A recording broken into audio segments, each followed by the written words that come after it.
Hi guys, welcome back to my mini vlog. నేనేంటి road చూపిస్తున్నా అనుకుంటున్నారా?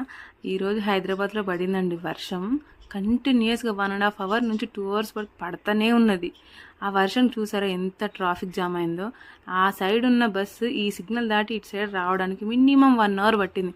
అండ్ ఇక్కడ చూసారా, ఆ సిగ్నల్ కింద అయితే కరెక్ట్గా మోకాలమంట వరకు నీళ్లు పోవడానికి ఎంత భయపడ్డారు జనాలు అయితే. అండ్ రేపు శ్రావణ శుక్రవారం అని చెప్పేసి దేవుడి దగ్గర కోసం అని చెప్పేసి పూలు తీసుకొని మేము ఇంటికి స్టార్ట్ అయిపోయినాం. అండ్ ఈరోజు August 15 పబ్లిక్ హాలిడే కదా. సో ఏంటి ఈరోజు పబ్లిక్ హాలిడే కదా అని చెప్పేసి ఇంతమంది తిరుగుతున్నారు అనుకుంటున్నారేమో, కానీ హైదరాబాద్లో జనాలు తిరుగుతూనే ఉంటారండి. పొద్దున ఉండదు, మధ్యాహ్నం ఉండదు, నైట్ టైం ఉండదు, ఇట్లా తిరుగుతూనే ఉంటారు. ఇంత ట్రాఫిక్ ఎప్పుడు చూడండి ఉంటూనే ఉంటుంది. అండ్ ఈ లైన్లో అయితే మేము వెళ్ళే రూట్లో ఇవన్నీ వర్షం నీళ్ళు.